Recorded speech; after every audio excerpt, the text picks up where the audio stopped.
John 10:11. I am the good shepherd.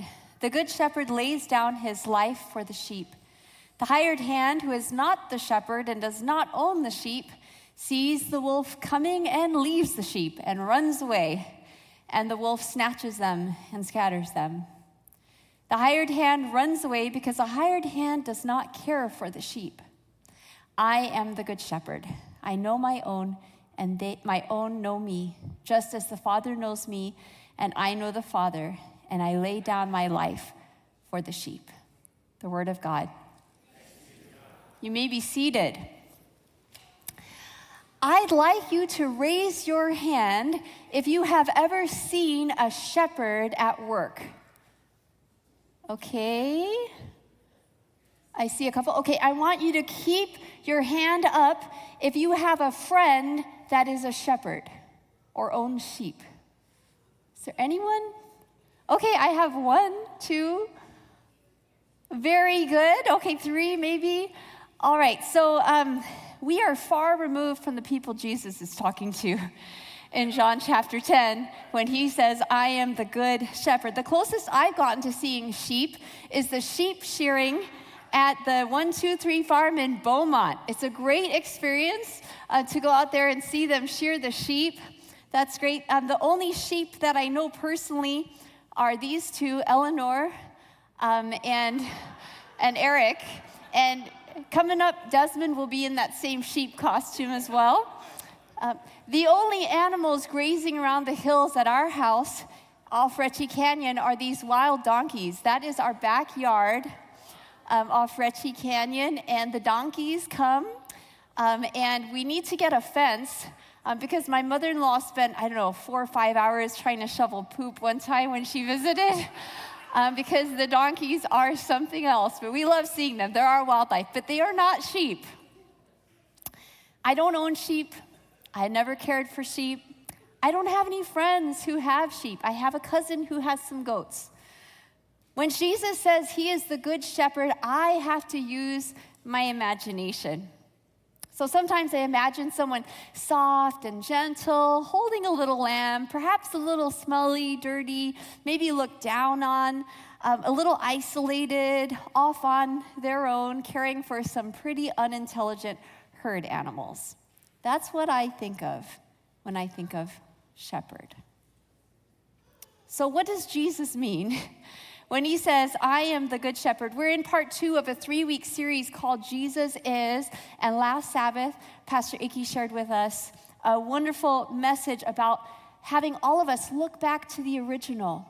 Who is Jesus? And let's copy who he is and not try to copy a copy of a copy of a copy. We need to keep our eyes on the life and teachings and activity of Jesus so that we can know what we're called to do and how we're called to follow. And I love that he said Jesus is a person and not an idea, a person to follow. And so as we look at this more this week, what kind of a person is Jesus? And what does it mean that he uses this analogy of being a good shepherd? And I'd like to suggest 2 characteristics of who Jesus is based on this illustration he uses about being the good shepherd. Number 1, Jesus is attentive. Jesus is attentive. John chapter 10, starting with verse 3, it says, the gatekeeper opens the gate for him, and the sheep hear his voice. He calls his own sheep by name and leads them out. When he has brought out all his own, he goes ahead of them, and the sheep follow him because they know his voice. They will not follow a stranger, but they will run from him because they do not know the voice of strangers. Notice this, he calls his sheep by name. Now, when I see a herd of sheep, the few times that I have, there is no way I'm telling those sheep apart. But did you know that sheep actually have personalities? Yep, they do. They have personalities. I looked this up because I didn't know. But studies have shown that sheep can be more bold or shy. They can be more extroverted or more introverted. And shepherds can tell their sheep apart, and they can have names. I love the book, Cecil the Lost Sheep, and in this book, the shepherd is counting his sheep, And he says, 1, Michael, 2, Kevin, 3, Annette, 96, Meredith, 97, the other Meredith, 98, Abdul, 99, Emily. Cecil is missing, he cries. He calls his sheep by name, by name. Dale Carnegie, the author of How to Win Friends and Influence People, said, a person's name is to that person the sweetest and most important sound in any language. Jesus compares himself to a shepherd who knows the name of each sheep, each individual sheep, not just as one of a herd, but as an individual with personality and likes and dislikes. And the good shepherd knows the name. And if the good shepherd knows the name of the sheep, then as a community, we ought to know the names of one another. That's why we've been hounding you for the church directory again and again. We bring it up. Why is that? Because we believe very strongly that if Jesus knows all of our names, we ought to learn one another's names. And we want to work on that and get better at that because Jesus knows our names. It's important. And it says the sheep know his voice. Now, I used to feel a lot of pressure around this one, and perhaps you've heard this before and you felt a little pressure too. Oh, you've got to know the voice of the shepherd, and you got to make sure you spend enough time with the shepherd, because if you don't know the voice of the shepherd, you can get deceived by someone else, and you got to learn this voice, and you can get a lot of pressure and feeling a lot of workup about, well, what if I do not recognize the voice? What if I do? How do I know if that's the shepherd's voice? And on and on and on. And when Jesus said this, guess what? The onus is on the shepherd, not the sheep. This is a description, not of a good sheep. It's a description of the good shepherd. Why do the sheep know the shepherd's voice? Well, Jesus says it's because he brought them out and he goes ahead of them. They know his voice because he hasn't been a stranger. They know his voice because he's gone looking for them, not because they've gone looking for him. Jesus is the good shepherd. He went looking for them. The first listeners hearing this about the good shepherd would have had Psalms 23 in their hearts and minds, where David said in verse 1, "The Lord is my shepherd, I shall not want. He makes me lie down in green pastures. He leads me beside still waters. He restores my soul. He leads me in right paths for his name's sake." In Philip Keller's book, A Shepherd Looks at Psalm 23, he looks at this phrase, "He makes me lie down in green pastures." And being a shepherd, he says, what does it take for sheep to actually lie down? What do they need? And he said there's 4 conditions. Number 1, they have to be free from all fear.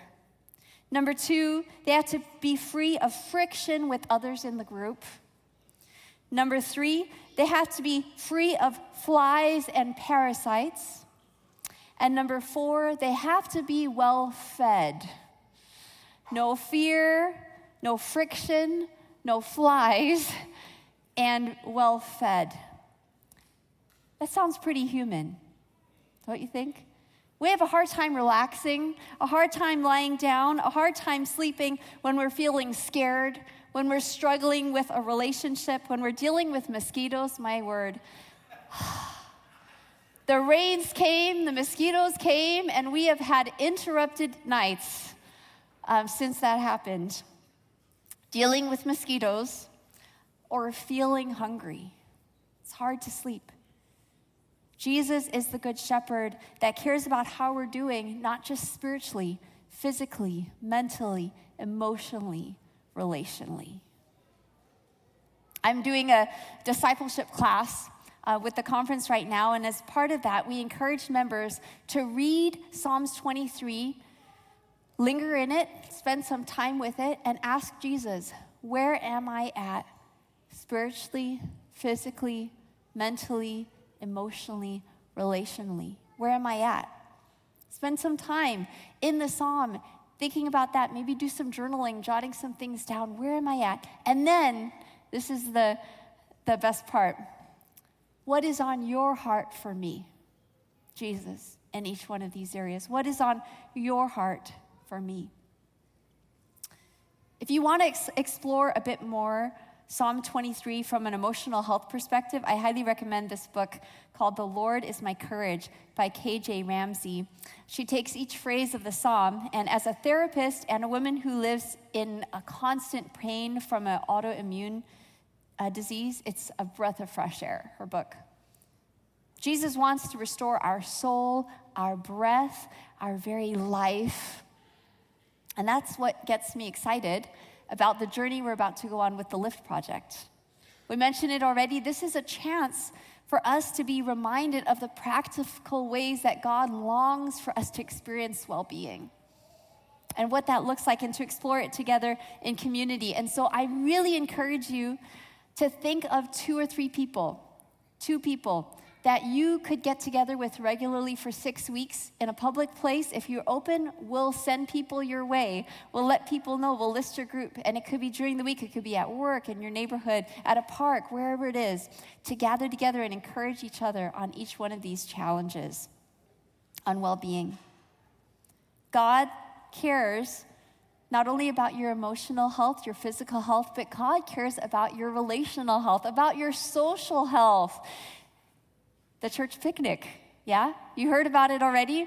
You want to come and eat and play things with a net, a ball with a net. It's going over the net or it's going in the net. That's pretty much all the games that are happening.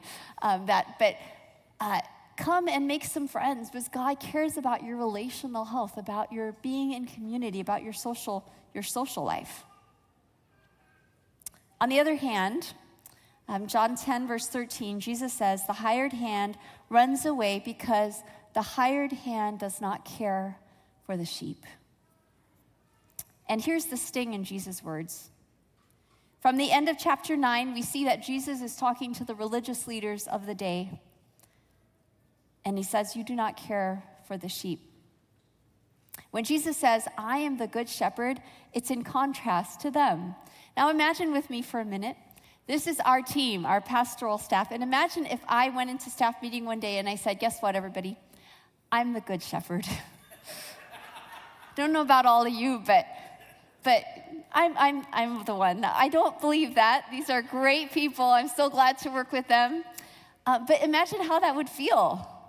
Jesus saying that to the shepherds of Israel. I'm the good shepherd. You all are hired hands. In fact, the word pastor, again, we're not a pastoral society. We don't have sheep everywhere, but the word pastor is literally shepherd from the Latin, from the verb pascor, to lead to pasture, to cause to eat. So literally, you could say pastor icky, or you could say shepherd icky. That's what the word means. It's pastor. We're called to care about people, to be attentive to people the way Jesus was attentive to people. And guess what? If you're an elder, it's the same concept. To shepherd people, to care, to be attentive to people's needs and be attentive to what's on God's heart for people. It was when I was a youth pastor that I first realized that someone did not like me. I was very peace-loving as a child. I was friends with everyone. But when I was a youth pastor, there was someone that made it very clear that they disliked me. In fact, they told me, I do not like you. Well, that's very clear.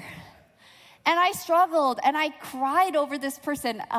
Why do we not have this connection? What's going on? It was hard for me, and now I'm okay with people not liking me. So that's all right. You could tell me it's been a few years. But I agonized, what did I do wrong? Did I do something to lose their trust? Why would they not like me? And one day this person said to me, you get paid to be our friend. I go, ooh, yikes. Now, if you're thinking about becoming a pastor, don't do it for the money. We do get paid, thank God for that. But I love our church system because they set the pay scale right in the middle of wherever you're at, so that you as church members won't be like, do we need to drop off food at their house? And on the flip side, you won't be like, what's that new car in their driveway? I think this is number ... So So as a church, we thought, well, we want to pay pastors like right in the middle for that reason. In fact, you may not know this, but if you're at a big church or a small church, guess what? The pay is the same. And I love that about our church, because we don't have that pressure or thinking, oh, you want to make more money, go here and go there. No. And guess what? If you're a lead pastor or an associate pastor, guess what? The pay is the same. Pastor Icky gets more headaches, but he doesn't get any more financial blessing for it. In fact, when I went as an associate pastor from Yucaipa to a lead pastor in Victorville, I took a pay cut. I didn't know that before I accepted the position, but that wouldn't have changed it. Why? Because guess what? It's at a different cost of living, right? They want to pay pastors right in the middle there, right? Because we are not paid to be friends. We are paid so that we don't have to get other jobs, so that we can be attentive to the Good Shepherd, so we can be attentive to the needs that is on God's heart for this community.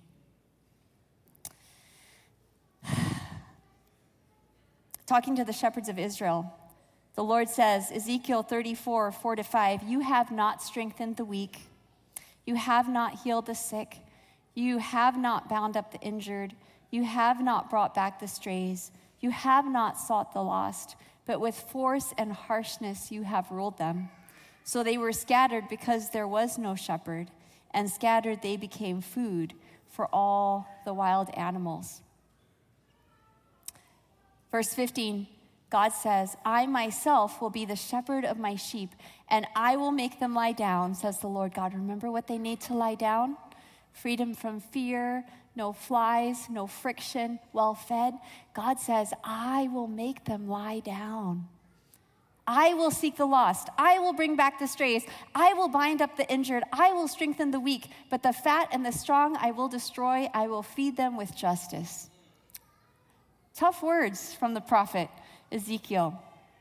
Words that remind us that among people there really are no sheep and shepherds. There really are just sheep. And when God talks to the leaders of Israel, with the shepherds of Israel, he says, I'm going to separate between the fat sheep and the thin sheep, the ones that have gotten their wealth and their abundance from the other sheep. The ones that have been oppressing others to get their gain, guess what? I'm going to have an issue with them, God says. I will feed them with what? With justice. This is a powerful passage and a challenging one for those of us who have any kind of position of leadership or responsibility. You have not bound up the injured. You have not brought the strays. You have not sought the lost. Farce and harshness, you have ruled them. And I want to just take a moment to say, on behalf of myself and all of our pastoral team, if this has happened to you, if you have felt ignored, if you have not felt cared for, I am so sorry for that. And please let us know.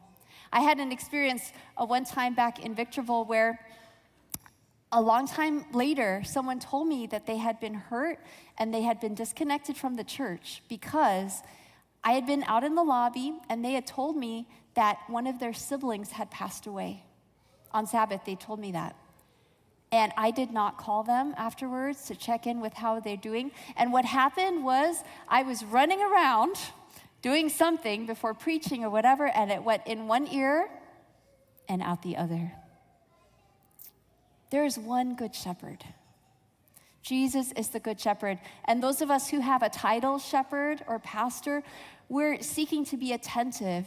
And if you have the title elder, we're seeking to be attentive to the needs that are on God's heart for the people. But if you have a need, if you've been injured or hurt, please let us know, and we want to make that right. We want to follow the calling of Jesus to be good shepherds. Jesus is attentive. And that was number one. Number two, Jesus is powerful. When we think about Jesus as the shepherd, we miss that when Jesus said shepherd, he meant king, ruler, leader. That's why he can say, I'm going to separate between those who have been oppressors and those who have been oppressed, those who have been making themselves lifting up by pushing other people down. I'm going to separate that. Why? Because I'm going to come as the shepherd, the ruler, the king. Ezekiel 34 says, I will set up over them one shepherd, my servant David, and he shall feed them. He shall feed them and be their shepherd, and I, the Lord, will be their God, and my servant David shall be prince among them. I, the Lord, have spoken. When God says, I'm going to be the shepherd, he's saying, I'm going to be the king. I'm going to be the ruler. There's going to be a ruler coming in the line of David. And when Jesus says, I am the good shepherd, he's saying, guess what, everyone? I've arrived. I am God. I'm here. I'm taking over. I'm the new shepherd. I am the king. I'm the Messiah.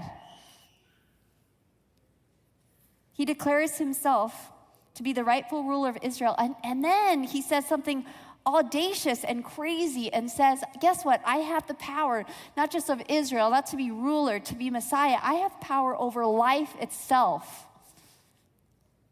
John 10, verse 17 says, for this reason the Father loves me, because I lay down my life in order to take it up again. No one takes it from me, but I lay it down of my own accord. I have power to lay it down, and I have power to take it up. I have received this command from my Father. So some say that he's crazy, and some say that he's demon-possessed, but they cannot argue with his power. Why is that? The very next chapter in the book of John, chapter 11, is the story of Jesus' friend Lazarus. Lazarus is sick. He dies. Jesus goes, and Jesus calls him by name, and he comes out of that grave. We sang 2 songs earlier today about coming out of a grave. Jesus has the power. He knows Lazarus. He's been attentive to Lazarus. He knows Lazarus' name, and he calls him by his name, and he has the power to give him new life. I don't think any of you are dead today. Otherwise, you wouldn't be hearing my voice right now. But perhaps you feel in the need of some new life. Perhaps you feel in the need of some resurrection power, of a new beginning. Well, guess what? This Good Shepherd is attentive to your needs and powerful enough to do something about them. Why would we want to follow anyone else? But so often we do. Other leaders who will abandon us when the attacks come. So who are you following this morning? Do they know you? Do they care about you? Jesus says, John 10, verse 16, I have other sheep that do not belong to this fold. I must bring them also, and they will listen to my voice, so there will be one flock and one shepherd. Jesus wants to be number one in our lives. He wants to be the one shepherd. He wants to be the one shepherd. Who are you following? In the summer of 2009, my cousin was doing an on-location directed study on the history of Jerusalem. I had always wanted to go to the Holy Land, and so when she called me up and said, hey, do you want to come out for my birthday to Istanbul? And I said, okay, that's great. I'm single. I have disposable income. Yes, I will go. And so she agreed that after 3 days in Istanbul, we would do what I wanted to do, which was go around and find the archaeological sites of all 7 of the churches in Revelation chapter 2 and 3. So we got a book, and the 2 of us in our 20s or so looked around for these churches, and we had some pretty crazy adventures. It's a little strange to think of 2 young ladies in their 20s traipsing across Turkey now, but there we were. And in Ephesus, we went to go see what was said to be the Apostle John's tomb in an old monastery. But when we arrived there was a big door, and it was bolted shut. And we found out that the monastery was closed because it was a holiday, and we could not go in to see the Apostle John's tomb. So we were a little disappointed, looking forlorn, waiting there, and a man comes up to us and says, you want to go inside? And we say, yeah. He said, well, I've worked here for a long time, and if you pay me, I'll get you inside. Okay, well, all right, that's great. So we gave him the money, and we were fully expecting him to take out a key, open the door, give us a private tour, but he said, oh, come follow me.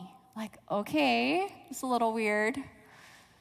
So we walked around with him to the side, and we kind of started climbing this hill, all the way around the hill, and we were seeing the views of Ephesus, and we were a little worried that the police might be coming soon, or maybe they wouldn't be coming soon, and we're with this strange guy. We're climbing up all the way. We finally get to the top, and he gives us a rapid-fire tour of the monastery. He's like, okay, here's John's tomb. Take a picture. Okay, good. Okay, come over here. See this artwork. Okay, take a picture. All right, great. And then, towards the end of our tour, he offered us some ancient money, some coins to purchase. And it was very inexpensive, so I thought, okay, all right, well, why not? I have no idea what happened to that. And it was only later that I thought of the implications. If this was actually ancient treasure, then we're in big trouble, but probably it's a counterfeit. It was only later, once we were back safely in our hotel room, that we thought, probably not a good idea.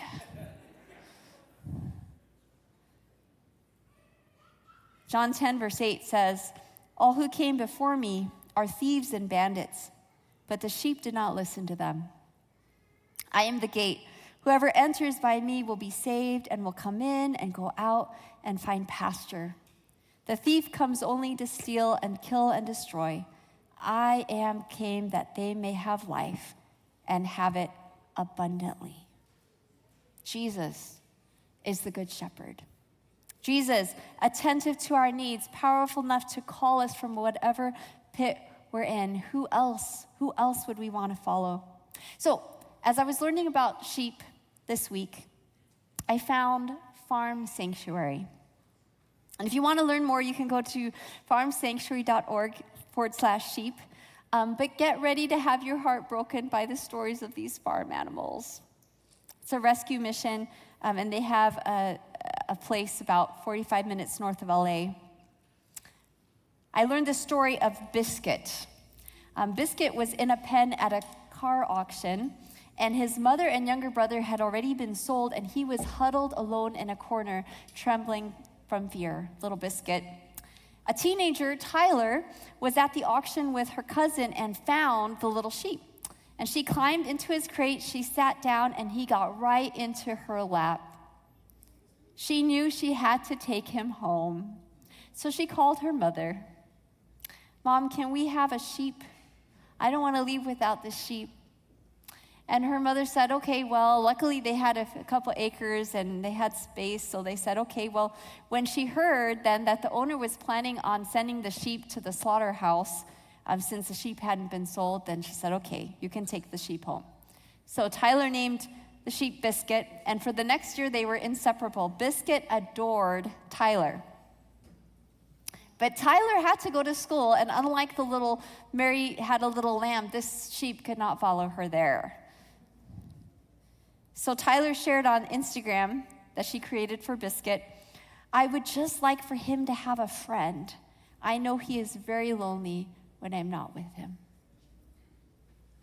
So Biscuit found a new home at the Farm Sanctuary, and he's thriving today because Tyler was a good shepherd. Tyler was attentive to his needs, and Tyler used her power to help him have a new life. Jesus, who is he? Jesus is attentive to your needs. He knows them, and he has the power to give you a new life. Why wouldn't we follow him?